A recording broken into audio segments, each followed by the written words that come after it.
नमस्कार दोस्तों, दी job creator में आपका हार्दिक हार्दिक स्वागत है। दोस्तों, अब आपके एग्ज़ाम की घड़ी अब बहुत ही काफ़ी नज़दीक आती जा रही है। लगभग बात किया जाए तो लगभग 7 से 8 दिन आपको टाइम और मिलने वाला है, अगर जिनका फर्स्ट शिफ्ट में होगा। और आपकी तैयारी लगभग हो चुकी होगी और आप तैयारी इतने ज़ोरों से कर चुके हैं कि आप एग्ज़ाम को क्वालिफाई करने के लायक बन गए हैं। फिलहाल फिर भी आज का जो क्वेश्चन है, इसमें कुछ क्वेश्चन ऐसे हैं जो कि आपको रिवीजन करने में मदद मिलेगी। और इन सारे प्रश्नों को आप देखेंगे कि आपको वाकई में ये क्वेश्चन अभी आ रहा है, और नहीं आ रहा है तो आप ज़रूर इस प्रश्न को सीखिएगा। तो फिलहाल हम अपने सेशन को शुरुआत करते हैं और फिर बीच बीच में कुछ बातें आपको मोटिवेट करता जाएगा। तो आइए, हमारा आज का पहला क्वेश्चन है इस सेशन में। वर्तमान में भारत में सार्वजनिक क्षेत्र के बैंकों की संख्या कितनी होगी? दोस्तों, पहले लगभग यह बैंक जो थे सार्वजनिक बैंकों लगभग 19 के आसपास थी। अब जो हो गया सार्वजनिक क्षेत्र के बैंकों की संख्या मात्र 12 हो गई, क्योंकि कुछ बैंकों को एक बैंक या एक से अधिक बैंकों का विलय दूसरे अन्य बैंकों में कर दिया गया। आइए देखते हैं किस बैंकों का विलय किस में किया गया। कुछ है, जैसे इलाहाबाद बैंक हुआ करता था, इसका विलय हो गया इंडियन बैंक में। इलाहाबाद बैंक को किस में बदल गया? इंडियन बैंक में। वहीं पीएनबी बैंक में 2 बैंकों को शामिल किया गया, एक ओरिएंटल बैंक है और दूसरा United bank of India. PNB में पंजाब नेशनल बैंक में ओरिएंटल बैंक और यूनाइटेड बैंक को शामिल कर लिया गया। वहीं बैंक ऑफ बड़ौदा में विजया बैंक और देना बैंक को शामिल किया गया। बैंक ऑफ बड़ौदा में विजया बैंक और देना बैंक को शामिल किया गया। वहीं केनरा बैंक है, इसमें सिंडिकेट बैंक को मिला दिया गया। केनरा बैंक में किस बैंकों का विलय कर दिया गया? सिंडिकेट बैंकों का विलय कर दिया। वहीं पंजाब नेशनल बैंक में आप देखते हैं ओरिएंटल बैंक और दूसरा यूनाइटेड बैंक का विलय कर दिया गया। इलाहाबाद बैंक जो हुआ करता था इंडियन बैंक में बदलाव कर दिया गया। इसके अलावा देना बैंक हो गया या फिर ये क्या है, विजया बैंक, इन दोनों का विलय बैंक ऑफ बड़ौदा में किया गया। आइए हम नेक्स्ट क्वेश्चन देखते हैं। क्वेश्चन नंबर 2 है, अंतर्राष्ट्रीय क्रिकेट परिषद के अध्यक्ष कौन है? भारत के अमित शाह जो कि गृह मंत्री हैं, उनके सुपुत्र जैसा यह भारत के रहने वाले और वही आईसीसी भारत राष्ट्रीय क्रिकेट परिषद का अध्यक्ष है, जिनका नाम है जैसा। और इस आईसीसी के सीईओ जियोफ एलार्डिस है। आईसीसी के सीईओ कौन है? जियोफ एलार्डिस। और इसके अध्यक्ष कौन है? जैसा। हमारा नेक्स्ट क्वेश्चन है, बुल्गारिया की राजधानी कहाँ है? बुल्गारिया की राजधानी दोस्तों सोफिया है। बुल्गारिया की राजधानी सोफिया है। वहीं माली की राजधानी बामाको है। बुल्गारिया की राजधानी सोफिया, माली की राजधानी बामाको। दोस्तों, ये रहा, बुल्गारिया की राजधानी कहाँ है? सोफिया। माली की राजधानी कहाँ है? बामाको है। अगर आपसे पूछा जाए मालदीव की राजधानी कहाँ है, तो दोस्तों इसका सही जवाब है माले। मालदीव की राजधानी कहाँ है? तो माले है। आइए हम नेक्स्ट क्वेश्चन के ओर बढ़ते हैं। प्रधानमंत्री के निजी सचिव कौन है? तो निधि तिवारी जी हैं। प्रधानमंत्री के निजी, हर एक जितना भी मिनिस्टर होते हैं सबका एक अपना निजी सचिव रखा जाता है या रखते हैं, तो वो उनमें एक जो है निजी सचिव के रूप में निधि तिवारी उसमें शामिल है। हमारा नेक्स्ट क्वेश्चन है 5वां नंबर क्वेश्चन, देश का पहला डिजिटल म्यूजियम कहाँ स्थापित किया गया?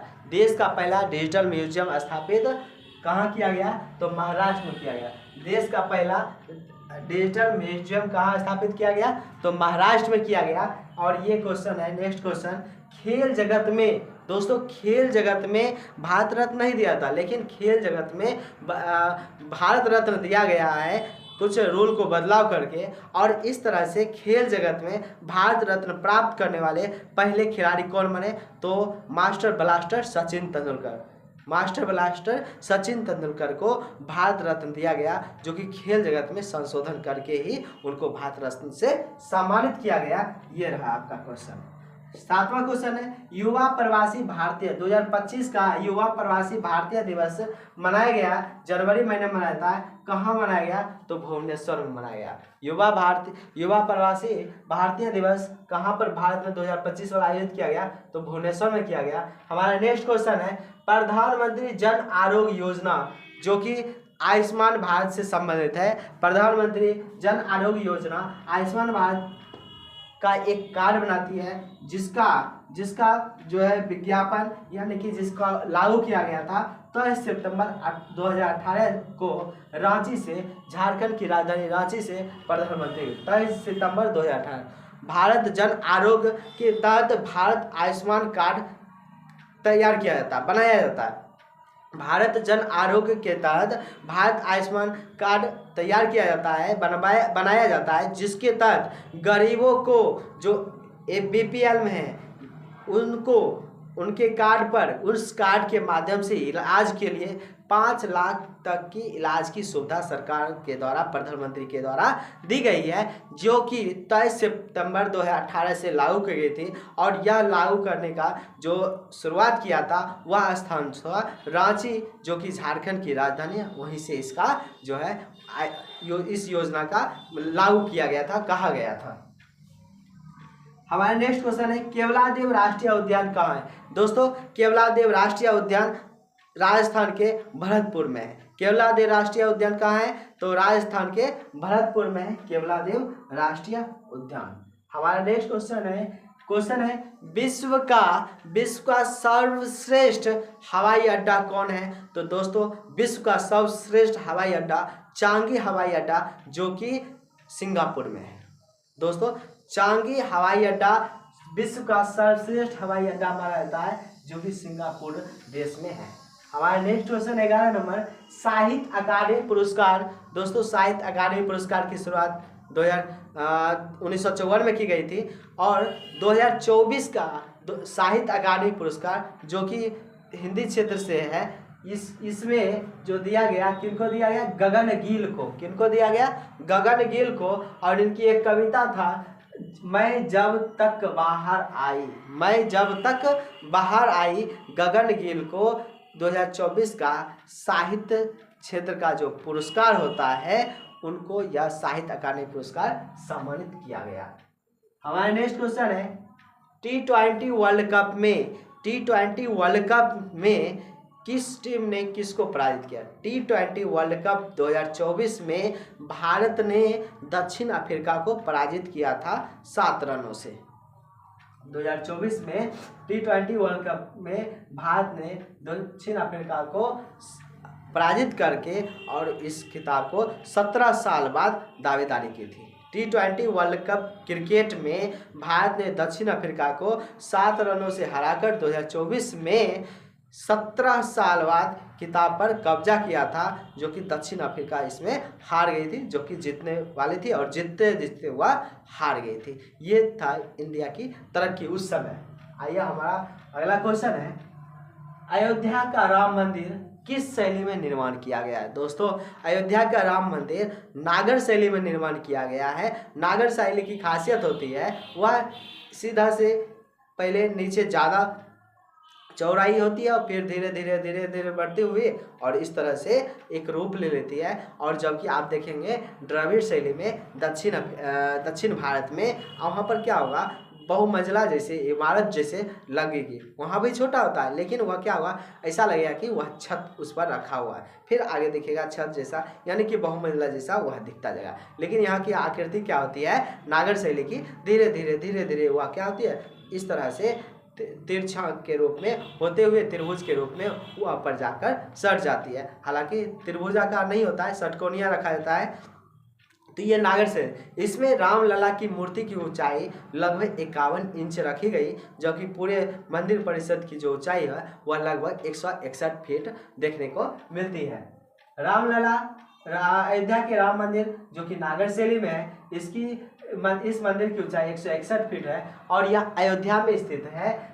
और रामलला की मूर्ति की ऊंचाई जो है वह कितनी है 51 इंच है। दोस्तों हमारा नेक्स्ट क्वेश्चन है 14 नंबर वर्तमान समय में बैंक दर, जिसको कि आपको हमने पिछले वीडियो में कुछ इसका डिस्कशन किया भी होगा, तो यहाँ पर हम सीधा जानेंगे इनका क्या रेट है। बैंक दर जो है वह 6.25% है। बैंक रेट जो है अभी 6.625% यह बैंक रेट है, जबकि रेपो रेट जो है वह 6% है, और वहीं रिवर्स रेपो रेट जो है वह 3.35%। दोस्तों ये जो है घटते बढ़ते रहता है, वह अपना RBI के द्वारा यह निर्धारित किया जाता है। तो इस खैर अब ये 2024 का वर्तमान समय का 2023-24 सॉरी अभी जो चल रही है 25, तो यह पिछले साल का गणना किया हुआ है। 15वां नंबर बहुत बहुत इम्पोर्टेंट दोस्तों, अभी चुनाव का समय है और कल उपचुनाव भी होने जा रही है बिहार में, और खास करके बेगूसराय की बात किया जा रहा है, तो यहाँ पर भी उपचुनाव किया जा रहा है। और उस चुनाव में EVM से कराया जाता है, जिसको EVM का फुल फॉर्म होता है इलेक्ट्रॉनिक वोटिंग मशीन। EVM का होता है इलेक्ट्रॉनिक वोटिंग मशीन होता है, इलेक्ट्रॉनिक वोटिंग मशीन होता है। ये EVM का फुल फॉर्म हो गया। वहीं उसी से रिलेटेड जुड़ा हुआ रहता है वीवीपैट। V से वोटर, V से वेरीफेबल, P से पेपर, A से audit trail. Voter verifiable audit trail ये जो होता है वीवीपैट, जिसमें कि आप देखते होंगे जैसे कि आप जैसे बटन को दाबते होंगे EVM वाला मशीन में, तो क्या होता है जिन पर आप डालते हैं उसका पर्ची निकलता है, और जिसमें पर्ची दिखाई देता है निकलता है पर्ची, वही जो कहलाता है वीवीपैट होता है, जो कि एक तरह से मानिए तो प्रिंटर की तरह कार्य करता है, तो वही वीवीपैट कहलाता है, जो voter verifiable paper audit trial. और एक इसी के साथ एक प्रचलन बनेगा जिसमें कि आप आधार कार्ड देखते होंगे, आधार UIDAI का संबंध आधार से, यानी कि unique identification authority of India. You से यूनिक, ID से आइडेंटिफिकेशन, A से अथॉरिटी ऑफ, I से India. Unique identification authority of India UIDAI का फुल फॉर्म होता है, जो कि आधार से रिलेटेड होता है। इसमें आधार की जानकारी आप प्राप्त कर सकते हैं। दोस्तों ये था हमारा आज का 15 क्वेश्चन, जो कि 20+ ही रहता है, तो क्योंकि इसमें एक क्वेश्चन में एक से दो से अधिक प्रश्न इसमें छिपा रहता है, किसी प्रश्न में सिंगल रहता है, तो ऐसा यह होता है। दोस्तों यह प्रश्न आपको कैसा लगा यह हमें कमेंट कर जरूर बताएं। आपको कितना अच्छा सीखने को मिला ये भी हमें बताइए, और वीडियो को जरूर लाइक कीजिए, शेयर कीजिए, और अगर चैनल को सब्सक्राइब जरूर कीजिए, और हमारा हौसला इस तरह से बढ़ता रहेगा। एक बात आपको याद दिला दूं कि आपका एग्ज़ाम बहुत नज़दीक आ चुका है, इसीलिए थोड़ा और मेहनत करके लग जाइए, शायद इस बार वर्दी जो है आपके शरीर पर जचे, अच्छा लगे, और हम यही भगवान से कामना करते हैं। आज की वीडियो में फ़िलहाल सेशन को कम करते हुए और आगे बढ़ते हैं और सेशन को कंप्लीट करते हैं, और आपके साथ अलविदा देते हैं। जय हिंद।